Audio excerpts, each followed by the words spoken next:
Hello friends, myself CA Rohit Fulwani. We hope you and your family are safe and doing well. I am back with India's. Today in this webinar, we will be discussing about India's 16 property, plant and equipment. Before discussing India 16, I will first give a short introduction of myself. I am a chartered accountant. We have conducted various workshops on Indias and we have also provided training to corporates with respect to Indias, and we help them and guide them to implement Indias which is converged with IFRS. I shall request you to post your queries in the comments section below so that we can reply to your queries at the end of this webinar. Do subscribe to our channel for receiving regular updates. With this short introduction, we will start with our India's 16. India's 16 property plant and equipment. पहले तो देखेंगे कि India 16 के scope में क्या आता है और क्या नहीं आता है, फिर उसकी रिकॉग्निशन के बारे में देखेंगे. पहले तो देखते हैं कि इंडिया 16 के स्कोप में क्या क्या आता है, क्या नहीं आता है. इंडिया 16 बोलता है कि it applies in accounting for PPE except. अब एक्सेप्शंस दिए है उसने कि क्या क्या इंक्लूड नहीं होता, तो पहले वो देख लेते. PPE classified as held for sale as per India 105. तो assets classified and held for sale, तो वो इंडिया 105 कवर करता है, तो उसको इंडिया 16 के स्कोप में से निकाल दिया है. Biological assets as per India 41. Biological assets are living plants and living animals, तो वो इंडिया 41 कवर करता है, इंडिया 16 कवर नहीं करता. तो however it applies to bearer plant. तो बेयरर प्लांट क्या होता है दोस्तों? बेयरर प्लांट वो होता है जो प्लांट कुछ प्रोड्यूस देता है, जैसे मैंगो ट्री मैंगो देता है, कोकोनट ट्री कोकोनट देता है. तो it applies to bearer plant. तो अदर देन बेयरर प्लांट जो लिविंग प्लांट्स है वो यहाँ पे नहीं होगा, वो इंडिया 41 में होगा. अब मैंने क्या बोला, बायोलॉजिकल एसेट्स कवर नहीं करते, लेकिन बायोलॉजिकल एसेट का क्या मीनिंग होता है? Living plants, living animal. अब लिविंग प्लांट्स में भी एक बेयरर प्लांट्स होता है, एक अदर देन बेयरर प्लांट्स होता है. तो बेयरर प्लांट इंडिया 16 कवर करता है. और बेयरर प्लांट की क्या मीनिंग होती है? जो प्लांट्स प्रोड्यूस देता है, जैसे मैंगो ट्री मैंगो देता है, कोकोनट ट्री कोकोनट देता है, तो वो प्लांट्स को, बेयरर प्लांट्स को कवर करता है India 16. Other than bearer plants, तो इंडिया 16 उसको एक्सक्लूड करता है. ठीक है. नेक्स्ट क्या है? Recognition and measurement of exploration and evaluation assets और mineral rights and mineral reserves. ये सब, ये दोनों भी कोई दूसरा स्टैंडर्ड कवर कर लेगा, इंडिया 16 नहीं कवर करता, तो यहाँ पे इसको एक्सक्लूड कर दिया इंडिया 16. ठीक है. तो दोस्तों पीपी क्या होता है? प्रॉपर्टी प्लांट एंड इक्विपमेंट क्या होता है, पहले वो देखते हैं. Property plant and equipment India 16 के हिसाब से होता है एक टेंजिबल आइटम. तो सिर्फ वो बोलता है कि टेंजिबल आइटम्स को ही देखना है, इनटेंजिबल आइटम्स के लिए अलग स्टैंडर्ड है. जो टेंजिबल आइटम्स है उसको यहाँ पे कंसीडर करना है. तो टेंजिबल आइटम में भी क्या क्या कंडीशंस है वो पहले देख लेते हैं. बोलता है कि हेल्ड फॉर यूज होना चाहिए, जो हमने उसको रखा है यूज करने के लिए. तो अब मैं आपको एक एग्जांपल देता हूँ, आप सोचो वो हेल्ड फॉर यूज है कि नहीं.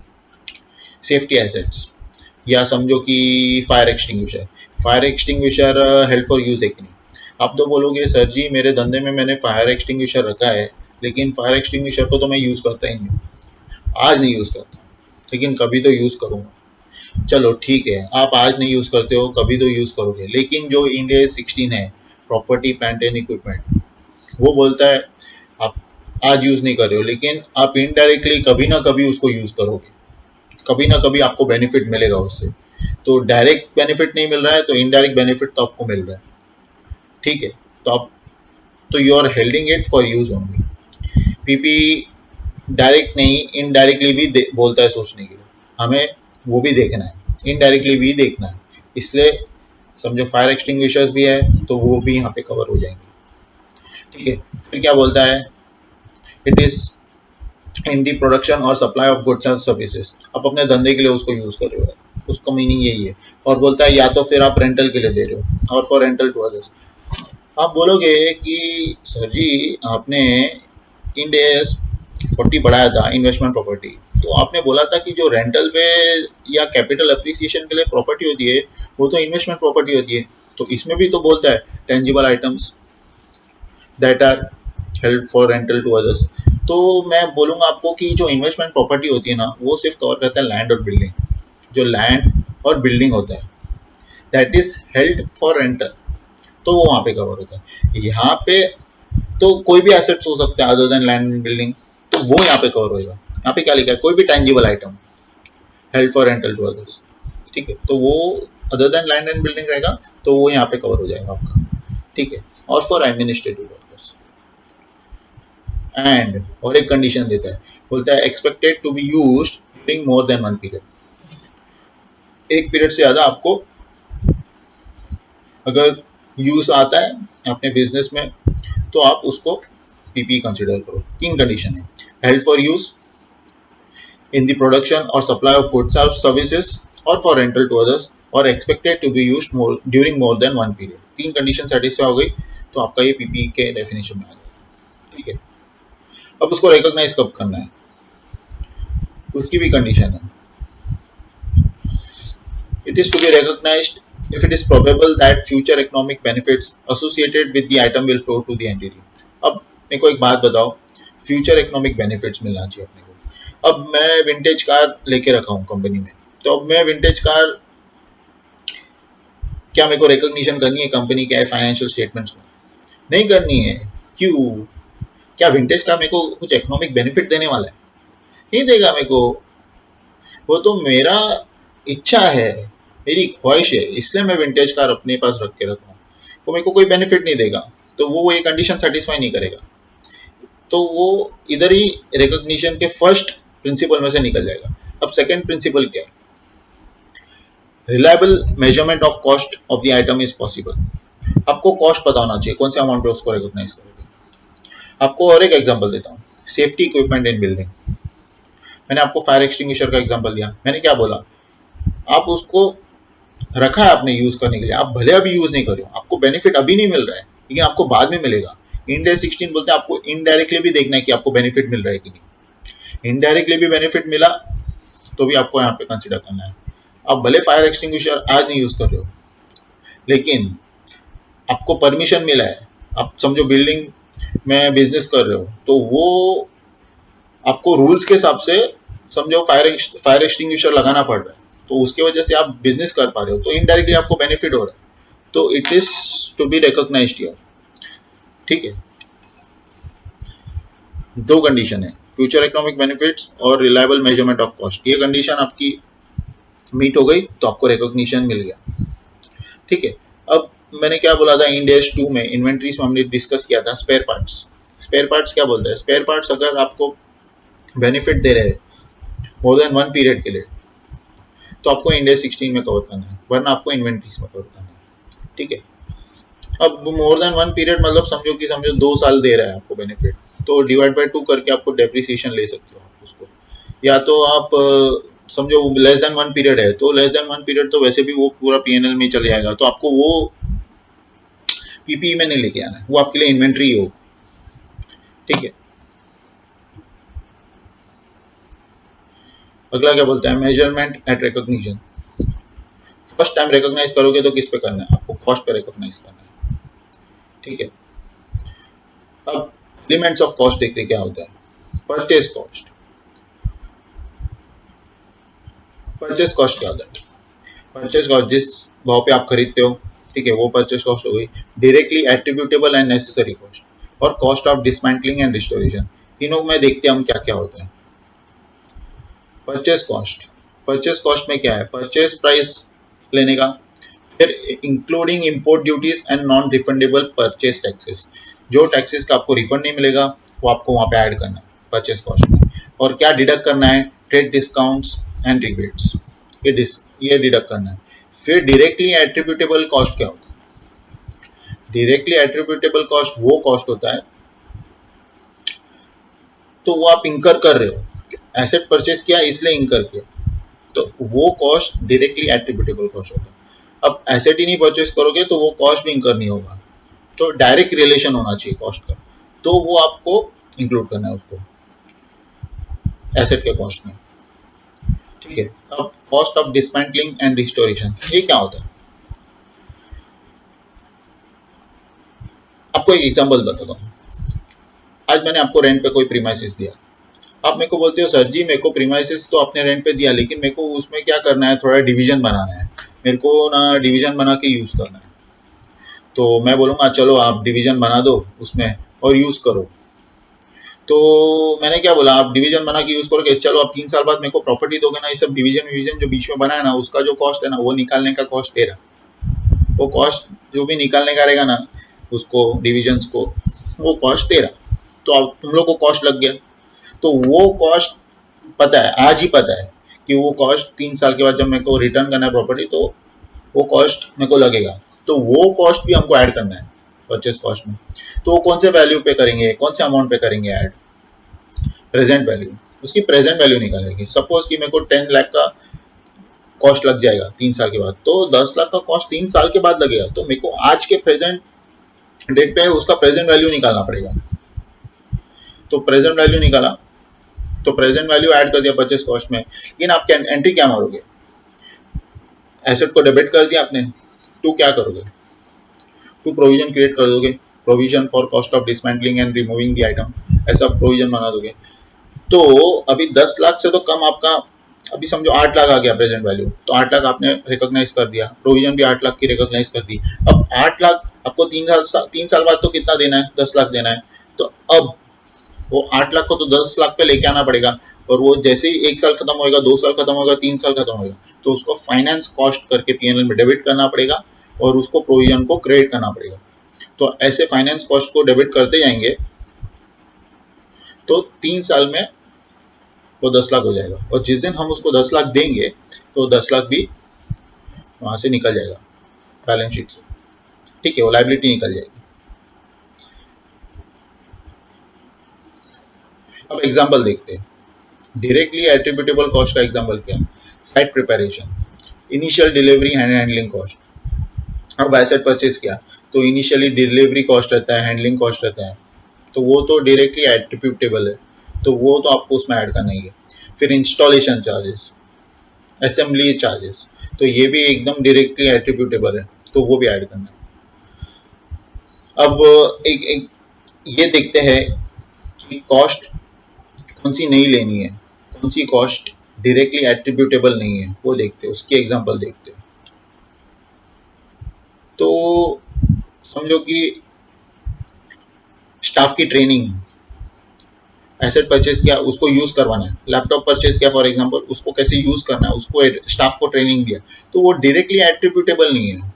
वो एसेट तो रेडी टू यूज है, स्टाफ को यूज करने नहीं आ रहा है, ठीक है, तो वो डायरेक्टली एट्रीब्यूटेबल नहीं हुआ। तो अब वो कॉस्ट को हम नहीं लेंगे, उसमें वो कॉस्ट को ऐड नहीं करेंगे हम एसेट में।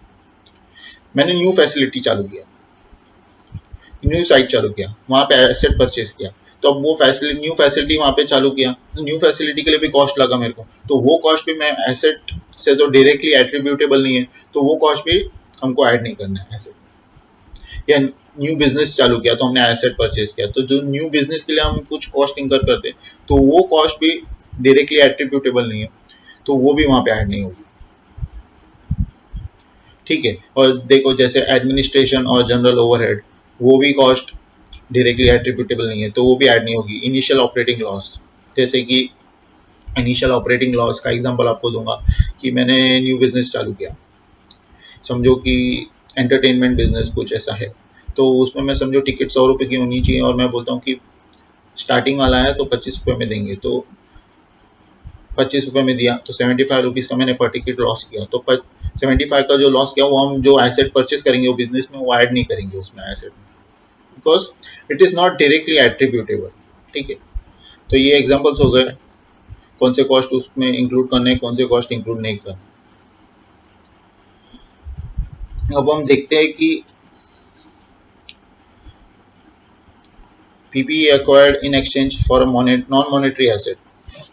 अब समझो कि हम लोग ने पीपीई परचेज किया, लेकिन हमने उसको पैसा नहीं दिया कैश में, तो हम उसको कैसे करेंगे, एक्सचेंज से किया हमने।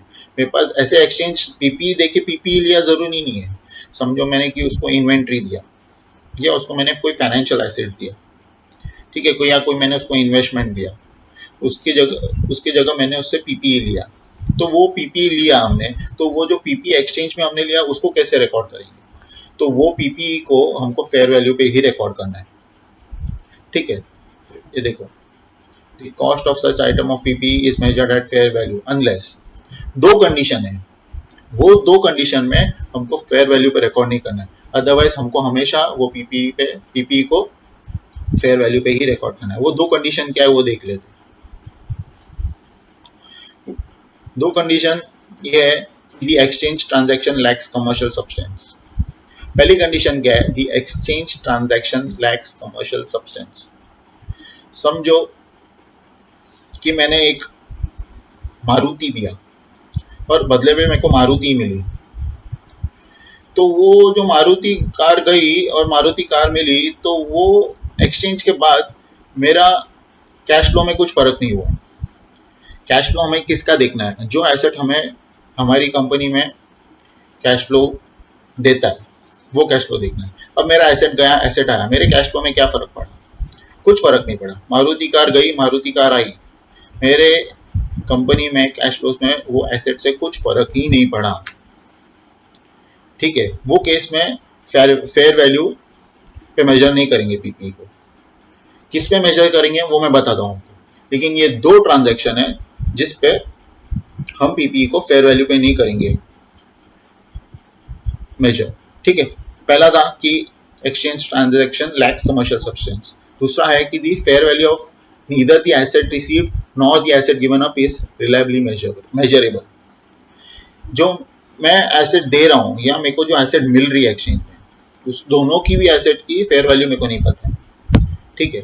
पहली कंडीशन क्या दी? या तो मेरे को उससे कोई कैश फ्लो में फर्क नहीं पड़ा, तो exchange transaction lacks commercial substance. दूसरा था कि fair value of neither the asset received nor the asset given up is reliably measurable. तो ये दो सिचुएशन आएगी ना, तो वो सिचुएशन में पीपी को फेयर वैल्यू पे मेजर नहीं करेंगे। किस पे मेजर करेंगे वो भी देखते हैं। The acquired item is not measured at fair value. Its cost is measured at the carrying amount of asset given up. जो हम एसेट दे रहे वो वैल्यू पे ही उसको नए पीपी को रिकॉग्नाइज करेंगे, समझो। और क्या? प्लस और minus cash given and cash receive. For example आपको देता हूं, fair value of asset X 10,000 है, fair value of asset Y 12,000 है। एक्स गया, वाई आया, ठीक है। एक्स गया, वाई आया, एक्स की 10,000 है फेयर वैल्यू, वाई की है 12,000।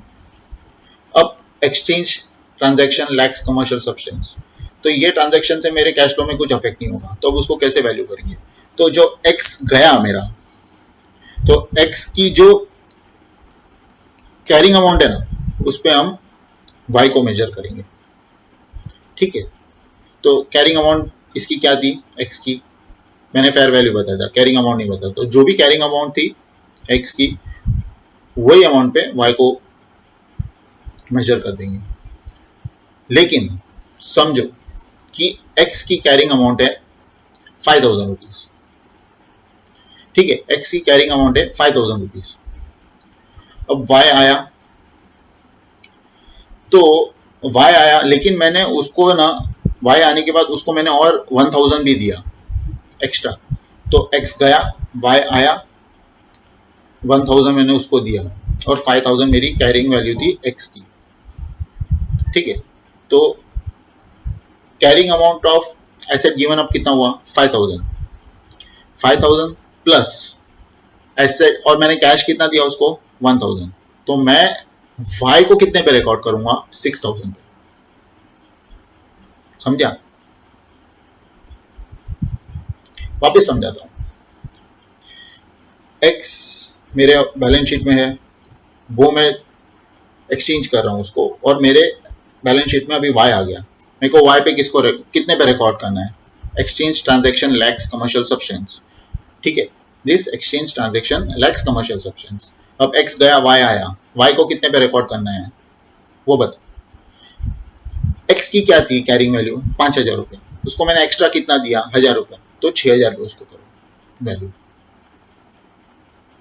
अब दूसरा एग्जांपल देता हूँ, x गया y आया, x गया y आया, x की कैरिंग वैल्यू थी 5,000, लेकिन कैश मैंने दिया नहीं, इस बार मैंने कैश लिया, तो मैं कितने पे रिकॉर्ड करूंगा y को?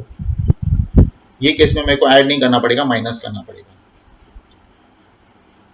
4,000 पे रिकॉर्ड करना पड़ेगा, 5,000 माइनस 1 उस पर रिकॉर्ड करना पड़ेगा, ठीक है। सेकंड केस जो था ना, मैं वापस बोलता हूँ, x गया y आया, x की कैरिंग अमाउंट कितनी थी? 5,000, लेकिन इस बार मेरे को कैश 1,000 रुपये आया एक्सचेंज पे, एक्सचेंज किया मैंने एसेट, लेकिन मेरे को कैश आया 1,000 रुपये, तो वो 5,000 मेरी कैरिंग अमाउंट थी माइनस 1,000, तो जो एसेट आया उसको 4,000 पे वैल्यू करेंगे, ठीक है। सब्सिक्वेंट कॉस्ट, सब्सिक्वेंट कॉस्ट में क्या है? Cost of day to day servicing, replacement cost और रेगुलर मेजर इंस्पेक्शन कॉस्ट। तो एक एक देखते क्या क्या है। सब्सिक्वेंट कॉस्ट में डे टू डे सर्विसिंग, समझो कि मेरे पास एसी है, पीपी में रिकॉर्ड किया हमने उसको बैलेंस शीट में, तो एसी है तो मैं उसको सर्विसिंग कराता हूँ रोज का रोज, हर साल में 2 बार सर्विसिंग कराता हूँ, तो वो सर्विसिंग का कॉस्ट क्या ऐड होगा एसेट में? सोचो, नहीं होगा। सर्विसिंग का कॉस्ट क्यों नहीं ऐड होगा? क्योंकि हमारी जो पहले एसी की परफॉर्मेंस थी वो बढ़ नहीं गई है पहले से, हमको पहले ही पता था कि उसको रेगुलर सर्विसिंग करानी पड़ेगी, परफॉर्मेंस हैजंट इंक्रीज्ड, ठीक है। और एक एग्जांपल दूंगा मैं आपको, रिप्लेसमेंट भी देख लेते हैं, उसके साथ अपना रिप्लेसमेंट भी कवर हो जाएगा। कार है मेरी, ठीक है, उसमें मेरी पेट्रोल इंजन थी, तो मैंने पेट्रोल इंजन निकाल दिया, उसको सीएनजी इंजन डाल दिया, तो सीएनजी इंजन की वजह से मेरी परफॉर्मेंस अच्छी हो गई ना, मेरा कॉस्ट अभी कम हो जाएगा, मेरे को बेनिफिट मिलेगा उससे एक्स्ट्रा, फ्यूचर इकोनॉमिक बेनिफिट मिलेगा। पीपी हमको बोलता है कि फ्यूचर इकोनॉमिक बेनिफिट मिलना चाहिए हमें, क्या बोलता है? फ्यूचर इकोनॉमिक बेनिफिट मिलना चाहिए, तब रिकॉग्नाइज करो। कॉस्ट है, कॉस्ट पता है उसकी कितने पे रिकॉग्नाइज करना है, तब रिकॉग्नाइज करो, रिकॉग्निशन प्रिंसिपल पे ध्यान दो।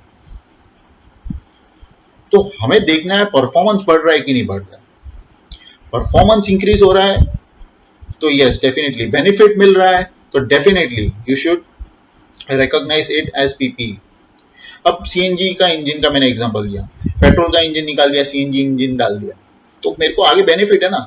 जो समझो मैं गाड़ी में मेरा खर्चा होता था पेट्रोल में, समझो कि महीने का 5,000 रुपया होता था, वो मेरा आज 3,000 में हो जाएगा या 2,000 में हो जाएगा, तो मेरे को बेनिफिट मिल रहा है ना फ्यूचर में।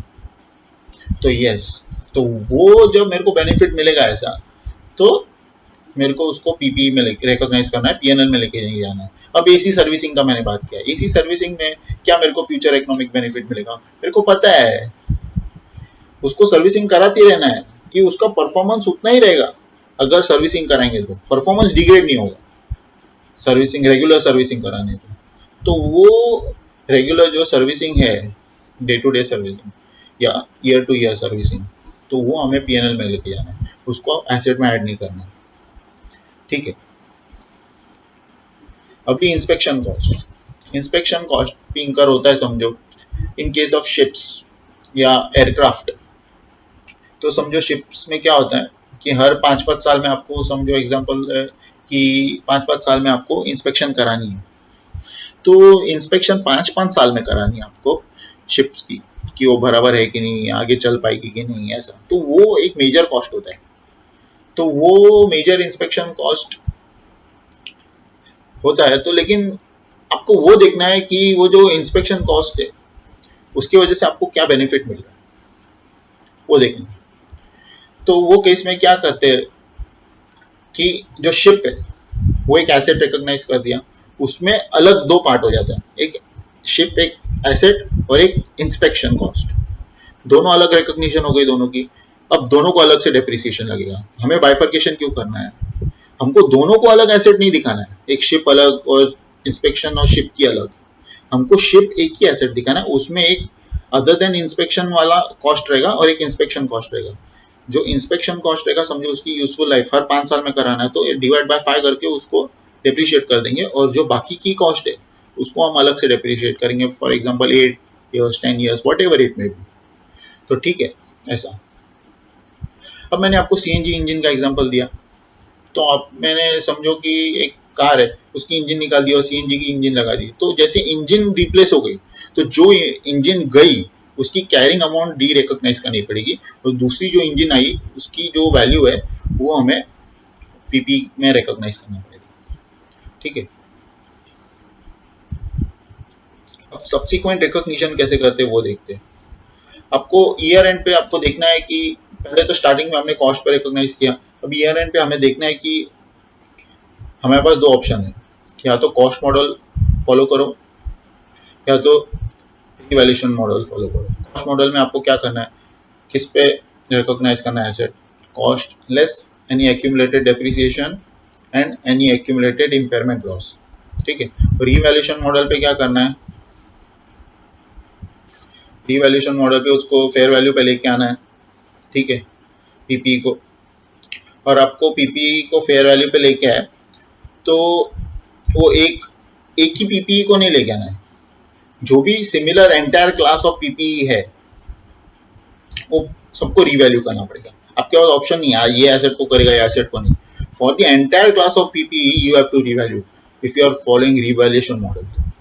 ठीक है, आपके पास दो ऑप्शन है, रिवैल्यूएशन मॉडल, कॉस्ट मॉडल। अब रिवैल्यूएशन मॉडल है उसमें हम देखते हैं कि जब रिवैल्यू करते तो उसका क्या इफेक्ट आता है फाइनेंशियल स्टेटमेंट्स पे। ये बहुत इंपॉर्टेंट चीज है पीपी में, और ये आपको इस पे बहुत ध्यान रखना है जब आप रिवैल्यू करोगे। तो चलो पहले देख लेते, ये बाद में देख लेते क्या लिखा हुआ है यहाँ पे। पहले मैं आपको बहुत इजी वे में बताता हूँ। एसेट को रिवैल्यू किया है, रिवैल्यूएशन में समझो एसेट का वैल्यू डिक्रीज हो जाता है, तो जो डिक्रीज होता है ना रिवैल्यू किया है, एसेट को रिवैल्यू किया और डिक्रीज हो गया, तो वो जो डिक्रीज हुआ अमाउंट, जितने का अमाउंट का डिक्रीज हुआ उसको पीएनएल में लेके जाओ, बात खत्म। डिक्रीज हुआ पीएनएल, फर्स्ट टाइम आप रिवैल्यूएशन कर रहे हो, याद रखो फर्स्ट टाइम कोई एसेट का रिवैल्यूएशन कर रहे हो तो समझो डिक्रीज हो गई वैल्यू, तो आप सीधा पीएनएल में लेके जाओ जितना डिक्रीज हुआ।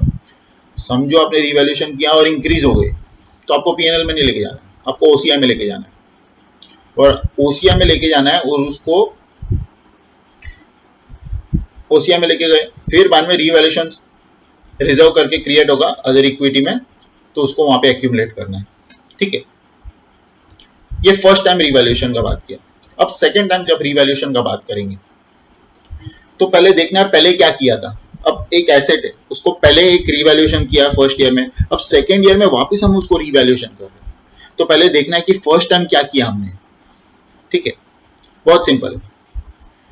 फर्स्ट टाइम देखने का, फर्स्ट टाइम समझो हमने उसको डिक्रीज किया, रिवैल्यूएशन किया, कम हो गया एसेट का अमाउंट, कम हो गया अमाउंट एसेट का। अब रिवैल्यूएशन किया, वो एसेट का अमाउंट इंक्रीज हो गया, तो जब इंक्रीज हुआ तो जितना अमाउंट पहले आपने पीएनएल में डाला था, फॉर एग्जांपल 100 का डी वैल्यू हुआ था तो 100 पीएनएल में गया, अब रीवैल्यू कर रहे हो 200 का, तो 100 पीएनएल में लेके जाओ, बाकी जो 100 है उसको रिवैल्यूएशन में लेके जाओ, रिवैल्यूएशन रिजर्व में लेके जाओ। ठीक है, अब दूसरा बात, हमने फर्स्ट रिवैल्यूएशन किया था वो हमने इंक्रीज का किया था, तो मैंने क्या बोला था, जब हम इंक्रीज रिवैल्यूएशन करते हैं तो वो जब बढ़ा हुआ रिवैल्यूएशन है वो हम ओसीआई में लेके जाते हैं, और ओसीआई में से लेके जाके उसको अदर इक्विटी में दिखा देते हैं, रिवैल्यूएशन सरप्लस, रिवैल्यूएशन रिजर्व में। तो पहले हमने इंक्रीज किया था, ठीक है, अब वो इंक्रीज पहले हमारा 200 का इंक्रीज था, अब हम बोलते 200 से 100 हो गया, तो 100 हुआ ना, तो पहले ओसीआई में खड़ा हुआ था, रिवैल्यूएशन रिजर्व्स में खड़ा हुआ था, ओसीआई से रूट किया था रिवैल्यूएशन रिजर्व में, तो जो 100 का भी कम हुआ है ना तो उसके सामने एडजस्ट करो, तो अब बचा कितना रिवैल्यूएशन रिजर्व में, 100 था, 200 था, 100 का एडजस्टमेंट किया, अभी बचा 100। अब पहले 200 रिवैल्यू बढ़ाया था हमने, 200 से एसेट को बढ़ाया था।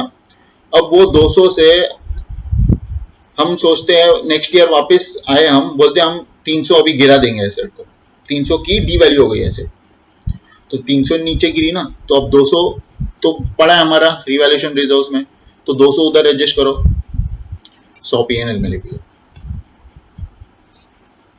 ठीक है, वही बोलता है ये भी। पहले आपको देखना है आप फर्स्ट टाइम कर रहे हो कि सेकंड टाइम कर रहे हो। अगर फर्स्ट टाइम कर रहे हो तो बहुत इजी है। पहले वापस मैं बताता हूँ आपको। First time, if an asset's carrying amount is increased as a result of revaluation, the increase shall be recognized in other comprehensive income and accumulated in equity under the heading of revaluation surplus. First time आप increase कर रहे हो तो OCI से लेके जाने का और उसको ओसीआई से रूट करने का और रिवैल्यूएशन सरप्लस में लेके जाने का। फर्स्ट टाइम आप डिक्रीज कर रहे हो, देखो क्या लिखा है सेकंड पॉइंट में, देखो if an asset carrying amount is decreased as a result of revaluation, increase shall be recognized in profit and loss. Decrease हो रहा है, फर्स्ट टाइम कर रहे हो डिक्रीज हो रहा है, प्रॉफिट एंड लॉस में लेके जाओ। ठीक है, वापस बताता हूं। फर्स्ट टाइम रिवैल्यू कर रहे हो, इंक्रीज हो गया ओसीआई, फर्स्ट टाइम वैल्यू कर रहे हो डिक्रीज हो गया पीएनएल। ठीक है, सेकेंड टाइम कर रहे हो, सेकेंड टाइम कर रहे हो पहले देखने का फर्स्ट टाइम क्या किया था आपने, सेकेंड टाइम कर रहे हो रिवैल्यूएशन देखने का पहले क्या किया था। अब पहले ये देखने का, पहले कम हुआ था 100 का, कम हुआ था 200 का, अभी बढ़ाना है तो 100 पीएनएल में लेके गए थे तो 100 उसके सामने एडजस्ट करो पीएनएल से। अब एक्स्ट्रा जो 100 है रिवैल्यूएशन सरप्लस। ठीक है, अभी दूसरी कंडीशन, पहले क्या हुआ बढ़ा था तो रिवैल्यूएशन सरप्लस में है, अभी कम हुआ तो जितना रिवैल्यूएशन सरप्लस है उसके सामने एडजस्ट करो, बाकी पीएनएल में लेके जाओ, सिंपल। अगर फिर भी आपको इसमें कुछ डाउट आ रहा है तो you can still contact me, मैं आपको नीचे नंबर दे देता हूँ या मेल आईडी नीचे आपको लिखवा देता हूँ, आप मेरे को इसके बारे में डिटेल में पूछ सकते हैं, मैं आपको डिटेल में बताऊंगा। ठीक है, डेप्रिसिएशन, डेप्रिसिएशन हमको कैसे करना है। अब depreciation amount of an asset should be allocated on a systematic basis over its useful life, जितनी उसकी यूजफुल लाइफ है उसके बेसिस पे हमको डेप्रिसिएशन प्रोवाइड करना है फिनेंशियल स्टेटमेंट्स में। दूसरी बात है कि हम समझो कि हमारे पास एसेट है तो हमें वो एसेट का सिग्निफिकेंट पार्ट आइडेंटिफाई करना पड़ेगा, तो सिग्निफिकेंट पार्ट आइडेंटिफाई किया तो उसकी अलग अलग यूजफुल लाइफ आइडेंटिफाई करनी पड़ेगी, उसकी जो अलग अलग यूजफुल लाइफ होगी उसके बेसिस पे डेप्रिसिएशन अमाउंट चार्ज होगा। तो ऐसा नहीं है कि समझो हमारे पास कार है तो कार में हम जो टायर है उसकी अलग हम यूजफुल लाइफ निकालेंगे और उसको अलग से डिप्रिशिएट करेंगे, या तो हम उसकी दरवाजे है दरवाजे को अलग यूजफुल लाइफ उसकी एस्टिमेट करके अलग से डिप्रिसिएशन करेंगे, वैसा नहीं, सिग्निफिकेंट पार्ट आपको देखना है। अब जैसे बिल्डिंग में एलिवेटर्स होते हैं, elevators are significant part of a building, तो उसमें हमको उसकी अलग से उसकी रिकग्निशन करनी पड़ेगी और उसकी अलग से यूजफुल लाइफ होगी। ऐसा नहीं है कि हमको अलग अलग दोनों को रिकॉग्नाइज करना पड़ेगा, बिल्डिंग अलग एलिवेटर्स अलग, ऐसा नहीं, बिल्डिंग ही होगी उसमें अलग से एलिवेटर्स भी होंगे, उसका पार्ट होगा उसमें, बिल्डिंग का पार्ट एक एलिवेटर्स, तो उसको अलग से यूजफुल लाइफ देनी है और उसको अलग से डेप्रिसिएशन प्रोवाइड करना है। ठीक है,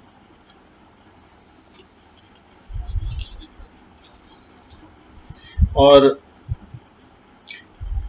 उसकी यूजफुल लाइफ रिव्यू करनी पड़ेगी फाइनेंशियल ईयर एंड पे, और समझो कि डिफर करता है वो एस्टीमेट तो हमें उसको चेंज इन अकाउंटिंग एस्टीमेट मानना होगा in accordance with Ind AS 8, और उसको प्रोस्पेक्टिवली अकाउंटिंग करनी पड़ेगी उसकी।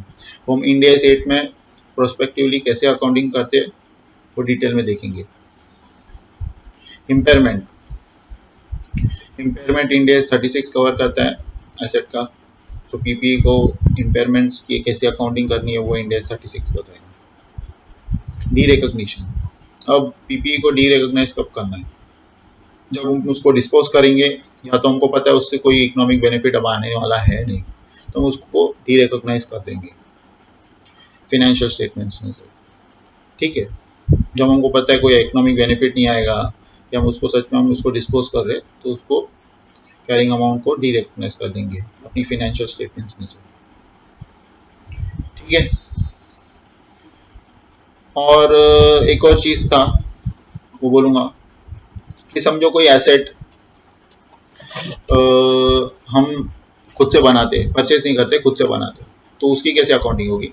उसमें भी वही क्राइटेरिया देखने का, परचेज कॉस्ट, जो भी कॉस्ट, परचेज कॉस्ट नहीं, उसमें जो भी कॉस्ट लग रही है बनाने की, तो हमको जो कॉस्ट लग रही है या कोई एसेट समझो लग रहा है वो एसेट को बनाने के लिए, तो वो एसेट का डेप्रिसिएशन वो एसेट में कैपिटलाइज कर देने का, या तो हम कुछ बना रहे तो जो भी कॉस्ट डायरेक्टली एट्रीब्यूटेबल है तो उसको वो कॉस्ट को ऐड करना है उसमें।